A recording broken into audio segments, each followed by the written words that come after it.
नमस्कार. मी अरविंद आठले. सध्या आपलं नामस्मरण आणि नादानुसंधान या विषयांवर जे काही भाषणं चालू आहेत त्याला पूरक असा विषय प्राणायाम आहे.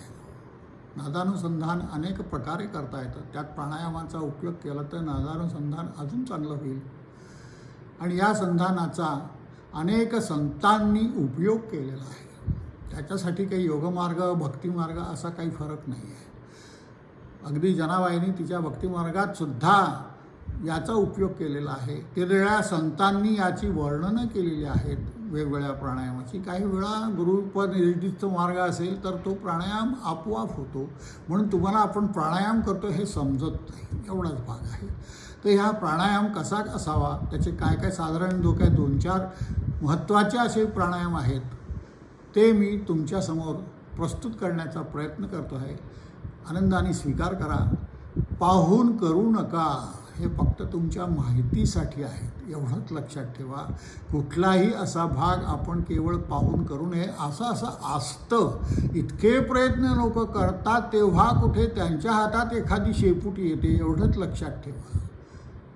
तर आपण आता प्राणायाम काय आहेत, कसे आहेत याचा विचार करूया. आपण लोम अनुलोम या प्राणायामाचा विचार करणार आहोत. लोम अनुलोम हा प्राणायामामध्ये सर्वात श्रेष्ठ असा प्राणायाम आहे की ज्याने इडा आणि पिंगला समान होतात. उजवी नाडी आणि डावी नाडी, इडा आणि पिंगला या समान होतात. आणि समान झाल्यानंतर मधली सुषुम्ना जेव्हा ती जागृत होते, यासाठी हा मुख्यतः लोम विलोम लोम अनुलोम हा प्राणायाम आहे. आता हा कसा करायचा, तर प्राणायाम हे गणित आहे, मॅथमॅटिक्स, प्युअर मॅथमॅटिक्स. आणि अतिशय शिस्तीने हा व्हायला पाहिजे. हा कमी जास्ती झाला तर त्याचा त्रास होईल. प्राणायाम हे नेहमी लक्षात ठेवा दुधारी शस्त्र आहे. हे दुधारी शस्त्र चांगलं कामही करू शकतं आणि तुमचं वाईट कामही करू शकतं. तुमची तब्येत ते बिघडवू शकतं जर तो योग्य झाला नाही. म्हणून हा प्राणायाम कमीत कमी योग्य अशा अधिकारी व्यक्तीकडे शिका. इथे पाहून शिकू नका. वारंवार मी तुम्हाला सांगतो आहे की यात पाहून शिकू नका. तर आता हा कसा करायचा, याचं साधारण प्रमाण 1-4-2 आहे. पूरक, कुंभक आणि रेचक. पूरक म्हणजे आत हवा घेतो त्याला पूरक म्हणतात. आत हवा कोंडून ठेवतो त्याला कुंभक म्हणतात. आणि हवा बाहेर सोडतो त्याला रेचक म्हणतात. तर हा उजवीकडून सुरू केला तर उजवीकडून श्वास घ्यायचा, आत ठेवायचा, डावीकडून सोडायचा, डावीकडून घ्यायचा, आत ठेवायचा, उजवीकडून सोडायचा. असं ह्याला हा दोन्ही मिळून एक प्राणायाम झाला. ती याचं काही प्रमाण आहे. तर 1-4-2 हे याचं स्टँडर्ड अतिशय व्यवस्थित असं प्रमाण आहे. ते एक मापामध्ये लक्षात ठेवा, एक मापामध्ये हा श्वास आत घेतला, 4 मापं आत ठेवला आणि 2 मापामध्ये तो सोडला. जिथून सोडला ज्या बाजूनी त्या बाजूनी पुन्हा 1 मापामध्ये श्वास घेतला पूरक, 4 मापं आत ठेवला कुंभक आणि 2 मापात तो बाहेर सोडला रेचक. तर माप म्हणजे काय, एक प्रमाण, वेळेचं प्रमाण. समजा 5 सेकंदाचा पूरक आहे तर 5 सेकंदात तो आत घेतला, 20 सेकंद 4 माप म्हणजे 20 सेकंद तो आत ठेवला आणि 2 माप म्हणजे 10 सेकंदात तो बाहेर काढला. आता तिथून पुन्हा आपण त्याच बाजूनी जिथून बाहेर सोडला त्या बाजूनी पुन्हा घेणार, पूरक करणार, कुंभक करणार आणि पुन्हा 2 मध्ये रेचक करणार. 1-4-2 1-4-2 1-4-2 असा म्हणून एक प्राणायाम होतो. आता हे माप कसं ठरवणार, 5 सेकंद म्हणजे 5 सेकंदच व्हायला पाहिजे. म्हणजे एकदा घेताना 4 सेकंदात, दुसऱ्यांदा 5 सेकंदात, असं नाही. त्याचं प्रमाण अतिशय काटेकोरपणे पाळणं आवश्यक आहे. आता माझ्यासारखा माणूस काय करतो, मी एखादा छोटा मंत्र घेतो. समजा श्रीराम समर्थ किंवा ओम नमः शिवाय असा एखादा मंत्र घेतला. हा साधारणपणे 6 अक्षरी मंत्र समजा मी घेतला तर 6-1-1 मध्ये एक मंत्र म्हणत मनातल्या मनात मंत्र म्हणायचा आहे. मंत्र मोठ्यानं म्हणायचा नाही आहे. मनातल्या मनात म्हणत एक मापामध्ये मी आत श्वास घेईन. 4 वेळा आत श्रीराम जय राम जय जय राम किंवा ओम नमः शिवाय जो कुठला मंत्र मी घेतला असेल तो मी आज 4 वेळा म्हणेन आणि 2 वेळा मनातल्या मनात तो म्हणत म्हणत मी रेचक करीन. ज्या बाजूनी रेचक केला त्या बाजूनी पुन्हा मी 1 प्रमाणामध्ये आत घेईन, 4 प्रमाण आत ठेवेन आणि 2 प्रमाणात मी दुसऱ्या बाजूनी तो बाहेर सोडीन. तर पूरक रेचक आणि पूरक कुंभक आणि रेचक, पुन्हा तिथून पूरक कुंभक आणि रेचक असे हे एकूण केल्यानंतर 1 सायकल जेव्हा ही पूर्ण होईल तेव्हा 1 प्राणायाम झाला. तर असे 1 4 2 1 4 2 याला आपण जो काही वेळ लागेल हळूहळू हा वेळ तुम्ही वाढवा. एका प्राणायामाऐवजी 2 करा, 3 करा, 5पर्यंत तुम्हाला सेफ आहे, काही नुकसान नाही. त्याच्या पुढे जर करायचे असतील 1 4 2 नंतर हे 4चं प्रमाण हळूहळू वाढवतात जे प्राणायामाचा अभ्यास करतात. आता मी हा अभ्यास साधारण 45 वर्षापूर्वी केलेला आहे. त्यावेळी माझं प्रमाण मी 1 4 2 पासून 1 28 2पर्यंत नेलेलं होतं. माझा एक प्राणायाम 5 मिनिटाच्या आसपास चालत असे आणि याच्या पुढे जर माणूस गेला तर तो केवळ कुंभकात जातो, त्याला श्वासोच्छ्वासाची गरज नाही. तर अशा प्रकारे मी तुम्हाला 1दा 2दा मी करून दाखवतो. हे जे मधलं बोट आहे हे नाकावर मध्ये ठेवायचं. 2 बोटं उरलेली एका बाजूला, दुसरी 2 बोटं दुसऱ्या बाजूला. हे पहा. आता मी उजव्या बाजूनी घेणार आहे पूरक.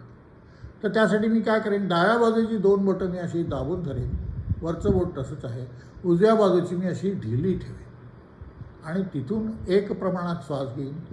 दोन्ही सगळी बोटं 4ही बोटं दाबून 4 प्रमाण मी आत ठेवेन आणि 2 त्यावेळी दुसऱ्या बाजूची बोटं मी जेव्हा रेचक करायचं आहे दुसरी बोटं मी सैल करीन आणि तिथून मी हा श्वास 2 मापामध्ये सोडेन.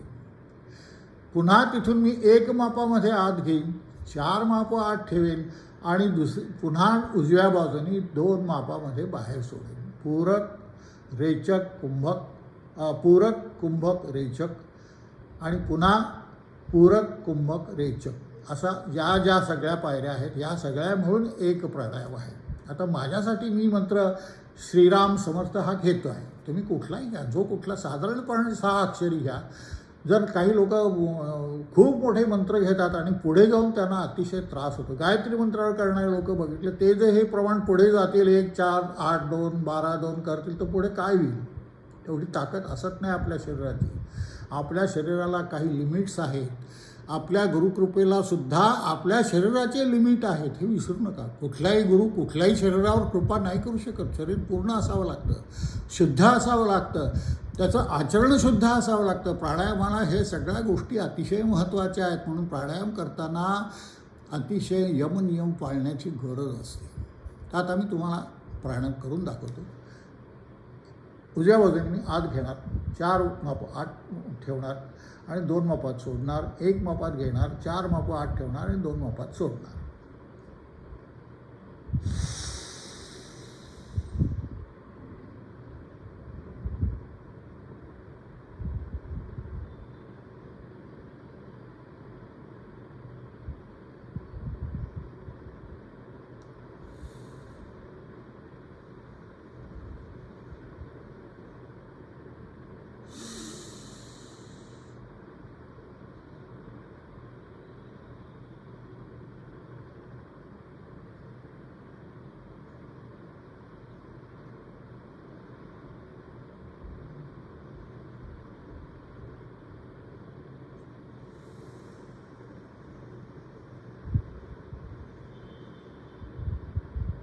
हा 1 प्राणायाम झाला. याच्यामध्ये जो रेचक आहे या रेचकाला अत्यंत महत्त्व आहे.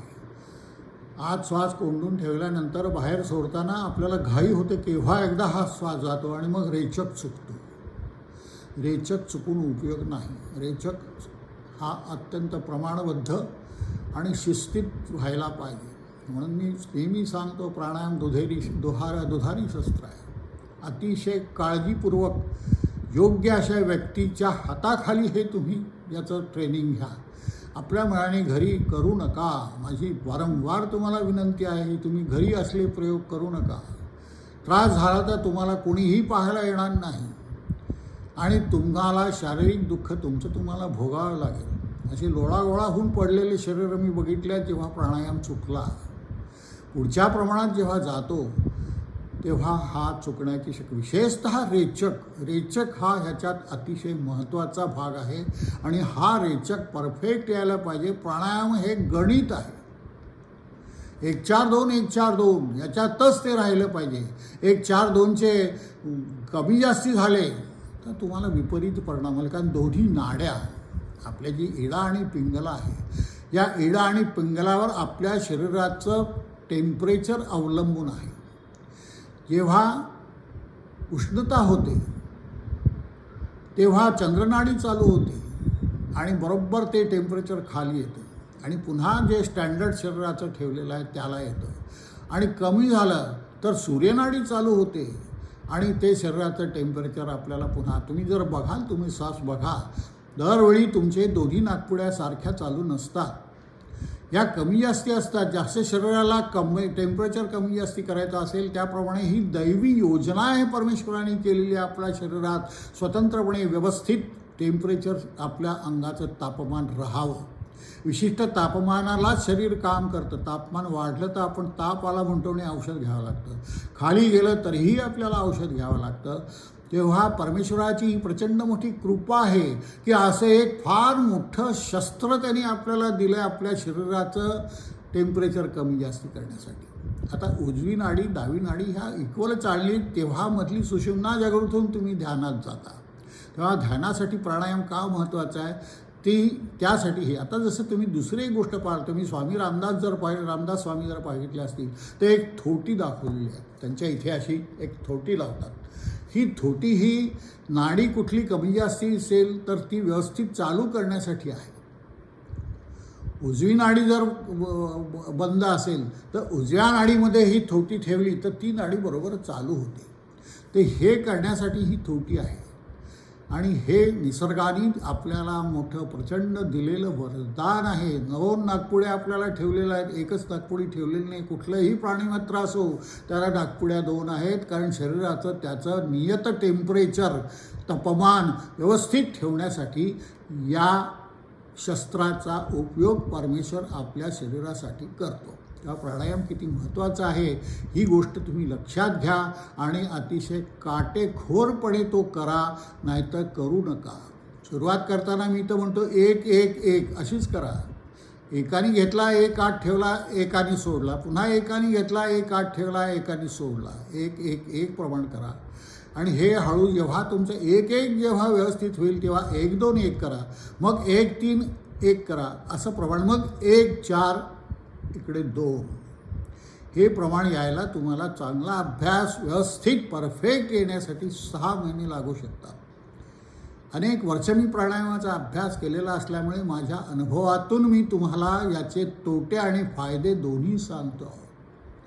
प्राणायाम करण्याने ज्या दोन्ही नाड्या समान झाल्याशिवाय सुषुम्ना चालू होत नाही आणि सुषुम्ना जेव्हापर्यंत आज्ञाचक्रातून वर जात नाही तोपर्यंत मनोलय नाही आणि ध्यान नाही आणि काहीच नाही. इतकं प्राणायामाचं महत्त्व योगशास्त्रात आहे.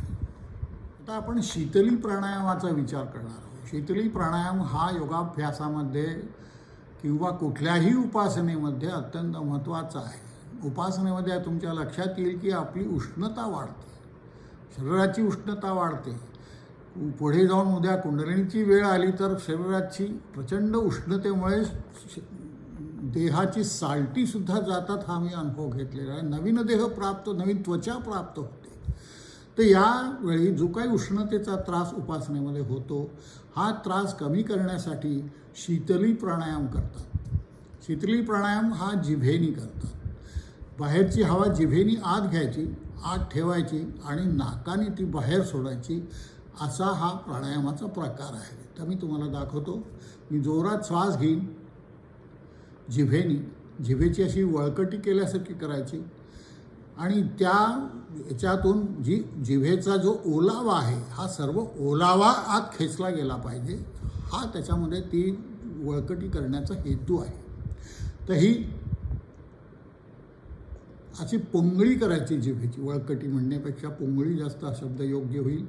ही पोंगळी करायची, ही जेवढी बाहेर काढता येईल तेवढी जीभ बाहेर काढायची आणि जिभेनी आत श्वास घ्यायचा, आत तो ठेवायचा, तोंड त्यावेळी बंद करायचं आणि मग तो श्वास नाकानी हळूहळू सोडायचा. या क्रियेमध्ये शरीराची उष्णता उपासनेत जी उत्पन्न झाली आहे ती कमी होते. तर याप्रमाणे आहे शीतली प्राणायाम. ही अशी जीभ कली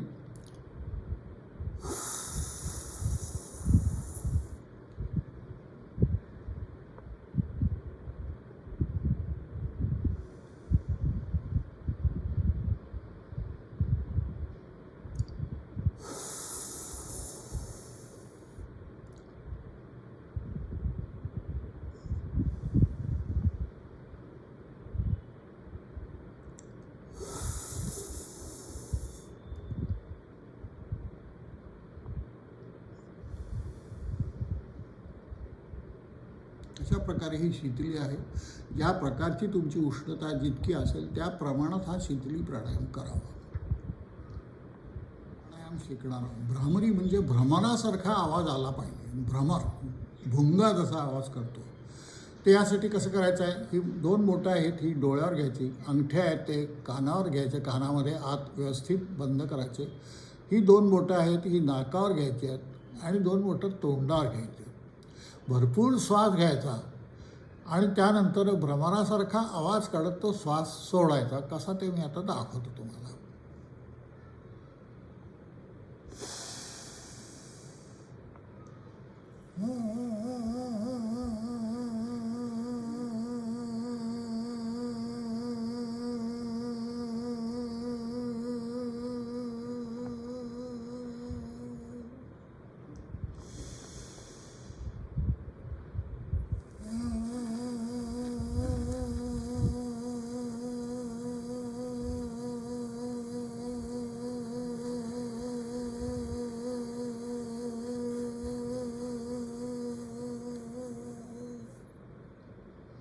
तर अशा प्रकारे हा भ्रामरी प्राणायाम आहे.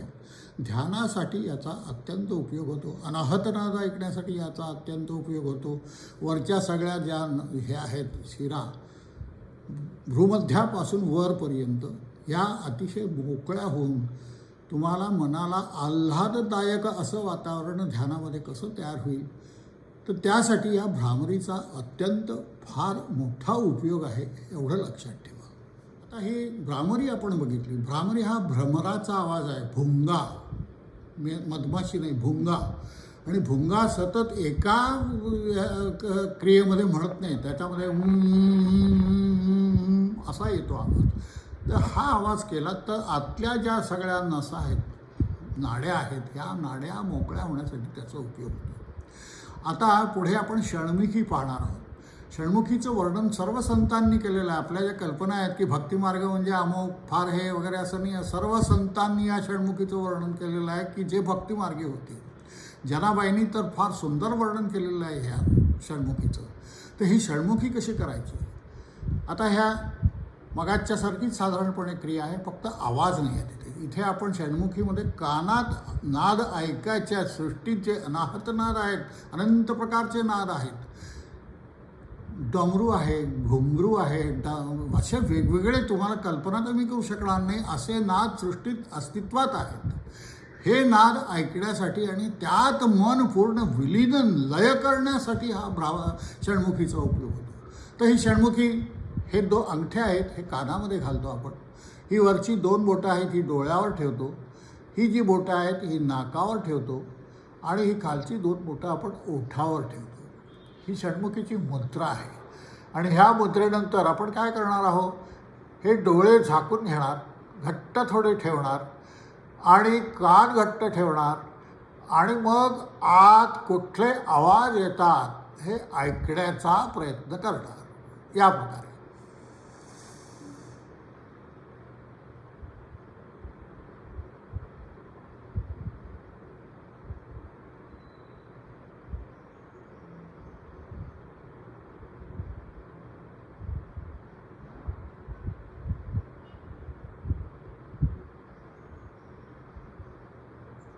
हे जेवढं तुम्हाला जास्ती वेळ धरता येईल तेवढं धरा. श्वासाची तुमची जी काही कपॅसिटी असेल त्याप्रमाणे. आणि काही लोक ह्याच्यात म्हणतात की यात रक्ताच्या नाड्यांचा आवाज येतो, रक्ताचा प्रवाहाचा. तसं नाही आहे. ह्याच्यामध्ये अनाहतनाद ऐकू येतात. हे मी माझ्या खात्रीने अनुभवाने तुम्हाला सांगू शकतो. हे आवाज ऐका, अत्यंत मनमोहक तसा मुरलीचा आवाज आहे. आणि असे मगाची जसे बाकीचे सांगितले, हे सर्व प्रकारचे नाद याच्यामध्ये येतात. हे ऐका आणि यासाठी तुमचं मन रमेल आणि तुमचं लक्ष ध्यानाकडे अधिक केंद्रित होईल. मग ते जे अनेक आवाज येतात त्यापैकी कुठल्या तरी एका आवाजावर तुम्ही तुमचं लक्ष केंद्रित करा आणि मग ध्यान डीप जा.